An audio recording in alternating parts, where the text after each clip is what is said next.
Управниот суд е тој суд, односно тој дел од судството кој што се занимава конкретно со јавниот интерес.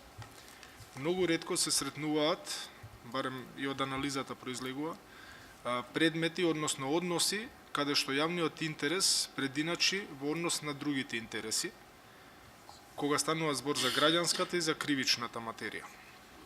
Но, затоа што станува збор за управни спорови пред управниот суд, каде што државните органи имаат се тужена страна, секогаш се тужена страна, многу често јавниот интерес се доведува под знак прашање и судиите од управниот суд се соочени со предмети да одлучуваат што значи јавен интерес во определен случај.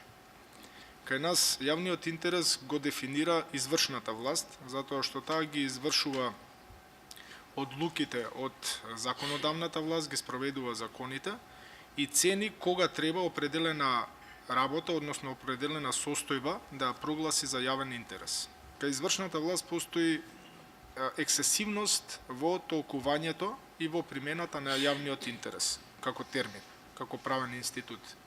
Ние се соочуваме со многу чудна ситуација од причина што управните суди одлучуваат исклучиво за законитост. Законите предвидуваат што е јавен интерес но во многу мал дел.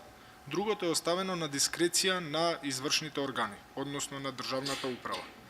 И кога ќе ги видите пресудите, ќе видите дека во најголем дел од пресудите, односно образложувањето на обработката на пресудите, дека државата никогаш скоро не објаснува што е јавен интерес. Кај нас постои проблем во самиот ексесивен формализам што го има државата, од една страна, но и во затворениот бирократски пристап, од тоа дека таа е секогаш во право и дека нема потреба да се образлагаат нејзините постапки. Што заклучивме ние? Ние заклучивме од пресудите дека не постои конзистентност во постапувањето на судовите. Втората работа е дека до сега барем не сме виделе, ние побаравме и по медиумите, исполнување на целта на постапката што се води кога станува збор за клевета и навреда. Јас до сега не сум видела следен печат, барем некој што бил осуден или сега во граѓанска постапка бил задолжен јавно да се извини на лицето кое што наводно, односно кое што имало повреда поради клеветење или поради навреда. Сите се фокусирани, тоа беше и третиот заклучок, сите се фокусирани да го земат тој надомест на штета. Третата работа за која што зборуваме е токму тоа дека поради материјалниот пристап, односно барањето на нематеријална штета преку задолжување со високи суми кон лицата што наводно наклеветиле или навредиле некога, всушност се прави и притисок, посебно на медиумите, во делот на тоа да не известуваат за постапувањата на јавните функционери. Во делот на постапувањето на судовите, битно е да кажеме дека судовите, како што претходно реков, не го обработуваат моментот на јавниот интерес. Значи, тие постапуваат дали е применет законот, не навлегуваат повеќе од тоа.